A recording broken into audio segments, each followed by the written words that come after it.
Ça fait depuis super longtemps que j'avais envie de faire cette vidéo, mais c'est toujours compliqué pour moi d'évoquer le sujet de tout ce qui est injustice médicale, car c'est encore un sujet qui est très sensible pour moi. Mais bon, ça me fait toujours du bien de m'exprimer et de vider ce que j'ai en moi. Donc dans cette vidéo, je vais vous raconter les pires paroles qu'ont pu me dire des professionnels de santé. Alors bien évidemment, avec toutes les années que j'ai subies dans l'errance médicale, etc., il y a eu énormément de phrases qu'on m'a dites qui sont encore à l'heure d'aujourd'hui très marquées en moi. Et si j'arrive encore à me souvenir depuis toutes ces années de certaines phrases qu'on m'a dites, je pense que c'est tellement resté marqué en moi qu'on peut appeler ça un traumatisme. Avant de commencer cette vidéo, je précise que je ne la fais pas dans le but de dévaloriser le domaine médical. J'ai déjà rencontré des soignants qui étaient très bienveillants et d'autres qui étaient vraiment odieux, comme vous avez pu le voir. Mais malheureusement dans la vie, il y a du bon et du mauvais partout. Donc quel que soit le domaine, l'endroit, etc., il y aura toujours de mauvaises personnes et ça n'exclut pas le domaine médical. Donc je trouve que c'est important d'en parler. C'est parti. Si vous n'êtes pas content des soins qu'on vous propose, retournez dans votre pays. Alors ça, c'est l'un des trucs qui m'a le plus marqué. En fait, je pourrais pas faire un top des phrases les plus choquantes parce que j'en ai eu tellement. Mais par contre, c'est une phrase qui m'a tellement énervée. C'est pas vraiment le titre de la vidéo, mais c'est pas une phrase qu'on m'ait dite à moi directement, mais à ma mère. Je vais vous expliquer le contexte. Donc là, on était aux alentours de 2018 et j'étais suivie à cette époque par une psychiatre qui ne m'était d'aucune utilité. Donc je vais pas revenir sur le fait que j'étais suivie par les mauvais professionnels de santé, etc. Sinon je vais m'éloigner du sujet. À cette époque, j'avais mon diagnostic de gastroparésie. Mais pourtant, cette psychiatre qui me suivait voulait absolument que je n'ai aucun soin pour ma gastroparésie et était obsédée par le fait que mon problème, c'était dans ma tête. Elle voulait pas retirer cette idée-là. Et donc, toujours, elle me casait des mauvais diagnostics. Et forcément, ma prise en charge était tout à fait inadaptée. Donc, j'étais dans un état critique, que ce soit physiquement et mentalement. Et du coup, à chaque entretien avec cette psychiatre, je m'y rendais avec ma mère. Donc, elle était toujours présente avec moi, du début à la fin aux entretiens. Il y a des exceptions où j'étais toute seule. Mais en principe, c'était toujours avec ma mère. Et du coup, il fallait que juste cette psychiatre reconnaisse que ce ne soit pas dans ma tête pour qu'enfin j'ai les soins appropriés.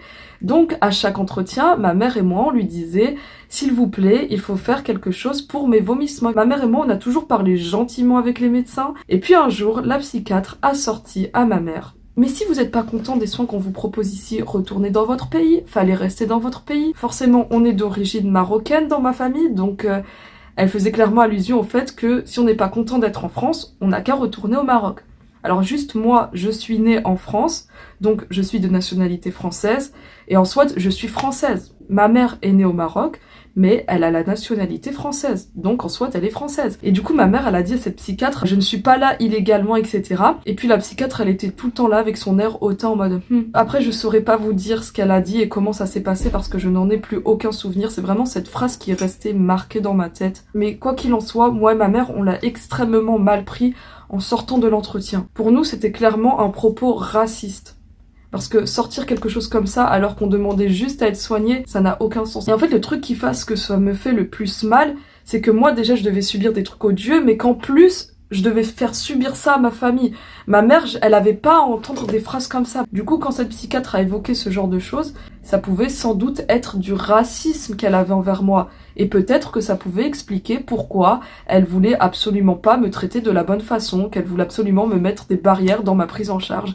Et bon, elle voulait sans doute qu'une arabe en moins meure dans ce pays, hein, écoutez. C'est vraiment très dégueulasse de penser de la sorte. Bon, après c'est une hypothèse, mais voilà. Mais les phrases qu'a dit cette psychiatre sont pas restées sans conséquence pour ma mère et moi. À chaque nouveau entretien, quel que soit le médecin, surtout quand on allait voir un nouveau docteur, etc., ma mère, elle enlevait systématiquement son voile, car je précise que ma mère, elle sort toujours voilée, avec un voile comme ça, voilà, qui couvre juste les cheveux. On disait que s'ils voyaient par exemple qu'elle était musulmane, qu'on était arabe, etc., systématiquement, on n'allait pas me prendre en charge. En fait, sur le coup, on faisait ça comme si c'était quelque chose de normal. Alors que là, je me rends compte que c'est pas normal que ma mère, on ait dû arriver à ce stade-là. Il y a des fois, par exemple, ma mère, elle entrait en consultation avec son voile. Et dès que le médecin, par exemple, nous traitait mal, je disais à ma mère, mais tu vois, c'est parce que quand ils voient arabes, musulmans, etc., ils veulent pas nous soigner. Et en fait, on pensait systématiquement comme ça. En fait, c'était totalement bête parce que c'est évident avec notre nom, etc., qu'on n'est pas français. C'est juste pas normal que dans tous les cas, on s'est senti à devoir penser de la sorte. Bref, on va passer à la phrase suivante. tu vas avoir 18 ans, on peut plus rien pour toi. Alors ça, c'est un truc qui m'a énormément marqué. Nous étions en août 2017. C'était l'une des dernières fois que j'allais voir une pédopsychiatre. Donc c'était toujours l'époque où j'avais mon diagnostic de gastroparésie, mais c'était persuadé que c'était dans ma tête, donc j'avais pas une bonne prise en charge, etc. Alors faut savoir qu'à cette époque, j'avais été diagnostiquée d'une phobie sociale. Et elle était tellement extrême que c'était au point où je pouvais plus du tout sortir de chez moi. Les rares fois où ça se faisait, c'était toujours accompagné de quelqu'un de ma famille. Et je me mettais même à pleurer à la vue des gens. Par exemple, quand j'étais dans les transports, etc. Bon voilà, je pouvais pas supporter d'être avec des gens. Enfin, vraiment, j'étais extrêmement renfermée sur moi-même. Le fait que j'avais été déscolarisée assez jeune et que la maladie a pris le dessus, donc je me retrouvais qu'à être chez moi avec les symptômes de la maladie, etc., etc. J'avais clairement perdu mon adolescence. Parce que ça a été l'enfance, puis ensuite 14 ans, maladie, ce qui est d'ailleurs le début de l'adolescence, et puis ensuite troublant. Et là, on était en août 2017, j'allais avoir 18 ans. Donc ça veut dire c'est comme si j'avais sauté toute la partie adolescence et que je me retrouvais de l'enfance à l'âge adulte directement, comme ça. Donc forcément, pour moi, j'étais pas prête. Et là, j'allais avoir 18 ans. Et qui dit 18 ans dit la majorité. Qui dit la majorité dit avoir le statut adulte. Et je pense que je pourrais même pas vous exprimer à quel point c'était un traumatisme pour moi de me dire que là, je vais être considérée comme une adulte alors que j'ai même pas vécu mon adolescence. Et puis du coup, au rendez-vous avec cette psychiatre, alors là, je saurais pas vous dire si c'est moi qui avais évoqué le fait que j'avais peur d'avoir 18 ans, car du coup, ça allait être dans un mois, ou si c'est elle qui m'avait évoqué le fait que j'allais avoir 18 ans, étant donné que de toute façon, elle allait me changer de médecin vu qu'elle, elle ne s'occupait que des mineurs. Bon, à cette époque aussi, j'avais été diagnostiquée d'un mutisme sélectif, donc c'était très rare que j'arrive à me confier. Bon, bref, ce qui fait que aux entretiens avec cette psychiatre, je m'y rendais toujours avec mes parents. Sauf que cette médecin, elle me voyait toujours d'abord moi, seule, et ensuite un entretien avec mes parents. Et du coup, à un moment, quand elle m'a vue seule, à l'un de ces derniers entretiens, je vais vous résumer un peu ce qu'elle m'a dit, mais pas vraiment mot pour mot, parce que forcément, je me souviens pas des phrases exactes, mais en gros, elle me disait, comme là, j'allais être majeure, forcément, ce serait plus à elle de me suivre, qu'elle allait m'envoyer ailleurs. Ensuite, elle m'a sorti que on n'a rien pu faire pour moi quand j'étais mineure, alors on pourra rien faire pour moi quand je serai majeure. En fait, je sais pas comment interpréter cette phrase qu'elle médite. Est-ce que parce que quand on est mineur, on a plus de chances de guérir et une fois majeur, on a moins d'espoir de guérison, on est des cas perdus? Ou peut-être alors qu'elle a pensé que je devais penser que comme j'étais mineure, on me prenait pas au sérieux sur ma maladie, mais maintenant que je serai majeure, je serai plus mature et on me prendrait au sérieux. C'est totalement débile comme pensée parce que dans tous les cas, j'étais pas une gamine, on va dire, j'ai toujours été assez mature. En fait, j'arrive toujours pas à interpréter pourquoi elle m'a dit ça. Faut savoir aussi que cette psychiatre de base, c'était la remplaçante d'une autre psychiatre qui me suivait. Et de base, la psychiatre qui me suivait, elle était très gentille. Mais celle-ci, je sais pas si c'était avec tout le monde qu'elle réagissait comme ça ou si j'étais une exception. Et il y avait même des moments dans l'entretien où elle était avec son téléphone au lieu de me parler. Et puis une fois que mes parents rentraient, elle faisait genre qu'elle était en train de me parler. Bref, comment vous dire que cette psychiatre n'en avait absolument rien à faire de m'aider? Mais attendez, c'est pas tout ce qu'elle m'a sorti par rapport à mes 18 ans. Si tu veux des soins, tu te débrouilles seule. Elle m'a également dit que maintenant que j'avais 18 ans, ce sera à moi de me débrouiller dans mes soins. C'est-à-dire que si je voulais aller dans tel et tel établissement, dans tel service, ce sera à moi de faire toutes les démarches et que désormais c'est plus au médecin de faire une demande, etc. Ce qui est totalement faux, parce que dans tous les cas, on n'est jamais hospitalisé quelque part, on n'a jamais une prise en charge avec un spécialiste sans qu'on ait été orienté par un médecin de base. C'est toujours à un médecin de faire un dossier pour t'envoyer par-ci, par-là. Vous voyez, ça n'a aucun sens ce qu'elle médite. Peut-être que cette remplaçante psy n'avait aucune expérience, ou alors elle l'a fait exprès, mais pour moi, c'est clair qu'elle avait de mauvaises intentions. Et attendez, c'est pas tout ce qu'elle m'a dit par rapport à mes 18 ans. Tu vas être majeure, tu te débrouilles seule. Donc, comme je vous avais dit, je venais à chaque entretien avec mes parents, car j'avais une phobie sociale, etc. C'est très compliqué pour moi. Et elle m'a dit que désormais j'étais majeure et qu'il ne fallait absolument plus que je ramène mes parents et qu'il fallait impérativement que je vienne toujours seule à mes entretiens. Alors je peux le comprendre ça. C'est vrai que c'est logique dit comme ça qu'il y a un certain âge, il faudrait que j'apprenne à y aller seule, etc. Mais là, j'avais quand même une phobie sociale. C'est comme si tu disais à quelqu'un t'es en dépression, bah bouge-toi le cul, arrête d'être fatigué, etc. Arrête d'être triste, ça n'a aucun sens, tu dois aider la personne. Justement, t'es là pour ça. Mais elle, en fait, elle pouvait pas me dire du jour au lendemain de venir seule, alors que c'était un truc impensable à l'époque. Et quand je lui disais que c'était compliqué, elle me disait de me débrouiller. Voilà. Donc on est face à un psychiatre donc qui est un professionnel de santé, qui a été formé pour aider, qui a des tas d'années d'études pour justement entretenir une thérapie par rapport à certaines pathologies, certains troubles, phobies, etc. Donc Ils sont payés pour ça, ils sont formés pour ça, et pourtant, elle m'a sorti « débrouille-toi ».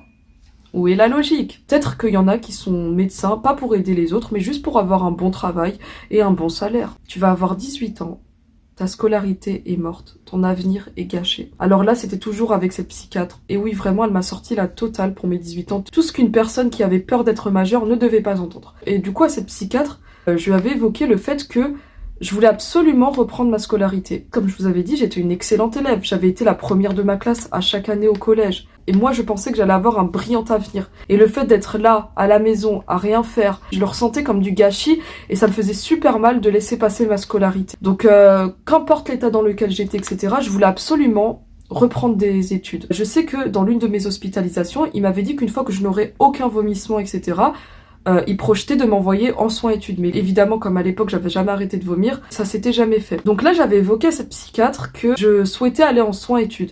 Pour ceux qui ne savent pas ce que c'est, en gros, c'est comme une sorte d'internat où t'as l'hôpital et l'école en même temps. Donc c'est hyper pratique, c'est vraiment adapté aux pathologies, etc. Du coup, là, je lui dis que j'aimerais bien aller en soins études. Et là, vous savez, sa réponse, ça a été « Ah non, non, non, les soins études, c'est pour les personnes qui ont moins de 18 ans. Une fois que t'as plus de 18 ans, c'est fini, ça n'existe plus. » Et ensuite, c'est pas tout, elle m'a rajouté que ma scolarité, de toute façon, c'était mort et que mon avenir était gâché. Même là, en vous reparlant, je me demande encore comment un médecin a pu sortir ça à une patiente. Mais moi, comme je savais ce que c'était qu'un soin études, j'étais persuadée que non. Je lui ai dit, mais non, pourtant, c'est jusqu'à 25 ans. Elle me fait, mais non, je sais ce que je dis, j'ai l'habitude de ça, etc. Non, visiblement non. Et plus tard, j'en ai parlé à mon médecin généraliste, je lui ai dit que j'avais envie de faire un soin études et que je comprenais pas, on me disait que c'était pour les moins de 18 ans. Et là, le médecin généraliste, elle m'assure que non, c'est jusqu'à 25 ans. Et donc cette médecin généraliste, elle a appelé la psychiatre, elle lui a parlé de ça. Et puis ensuite, j'ai revu cette psychiatre, il me semble que c'était le dernier rendez-vous, et elle m'a dit, oui, en effet, c'est bien de 16 ans à 25 ans, mais de toute façon, comme je ne vais plus te suivre, il faudra demander ça à la nouvelle psychiatre, qu'elle te fasse la demande, mais en effet, c'est jusqu'à 25 ans. Vous voyez, quand un autre médecin l'a appelé, ça l'a tout de suite remis en place. Et donc là, ça peut me confirmer qu'elle était mal intentionnée. À moins que possiblement, elle s'était trompée, qu'elle pensait vraiment que c'était à moins de 18 ans. Mais quand même, elle était tellement sûre d'elle. Et dans tous les cas, si t'as un doute, elle avait accès à Internet. Elle pouvait quand même voir. Et confirmer qu'elle avait tort. Mais bon, il y a beaucoup de médecins qui pensent qu'ils sont la raison incarnée et qui veulent absolument ne pas avoir tort auprès des patients. Peut-être qu'ils voient en eux une certaine supériorité. Et du coup, ces propos qu'elle m'a dit, ça n'a pas été sans conséquence pour mon mental. C'est-à-dire qu'elle a incarné dans ma tête l'idée que c'est bon, maintenant, ma scolarité, c'était fichu. Et je croyais donc que penser ainsi, c'était normal. C'est pourquoi après, quand il y a beaucoup de personnes qui me disent « Mais t'es jeune, tu devrais reprendre une scolarité, tu devrais reprendre tes études, tu devrais pas rester à rien faire, etc. etc. » Eh bien moi, je pense que c'est eux qui sont illogiques. Parce que je me dis, bah non, ma scolarité c'est fini, j'ai 18 ans, c'est trop tard, il y a trop d'années où j'ai pas été à l'école, donc c'est mort. Enfin, moi je pensais que c'était normal. Mais je pensais que c'était eux qui n'étaient pas normal à penser comme ça. Mais je me suis rendu compte que c'était, comme j'avais 17 ans, cette psychiatre m'a sorti des trucs comme ça, c'est normal au final que je pensais que non, c'était mort. J'espère que vous avez compris ce que je veux dire, mais je me dis du coup que si elle m'avait pas incarné cette idée que c'était trop tard, peut-être que j'aurais eu plus de motivation à reprendre une scolarité. Enfin, peut-être pas à certains moments parce que j'étais trop malade, mais je me demande si ça aurait pu se faire par exemple. En fait, c'est dommage parce que dans les moments où j'avais de la motivation, de la volonté, on m'a rabaissé. Je suis tombée sur de mauvais médecins qui n'étaient pas là à me soutenir, à me lever vers le haut. Ils m'ont plutôt écrasé, rabaissé. Et je trouve ça vraiment dommage car je le ressentirais toujours comme du gâchis. Et je me demande en fait si ça n'aurait pas été le cas, où ça m'aurait mené, peut-être autre part, à quel stade j'en serais aujourd'hui. Bon. Je pense que je vais m'en arrêter là avec cette vidéo. J'aurais encore tellement et tellement de phrases que des professionnels de santé m'ont sorti. Beaucoup d'anecdotes aussi. Donc si j'en ai la force, si j'en ai le courage et si vous êtes intéressés, je pense que je ferai d'autres vidéos, d'autres parties où je vous parlerai du même sujet. Et si jamais il y a des soignants qui vous ont sorti des phrases qui vous ont marqué, dont vous avez senti une injustice, l'espace commentaire, il est à vous. Exprimez-vous, libérez-vous. Si vous avez peur d'en parler, ici, il n'y a pas de jugement. Donc allez-y.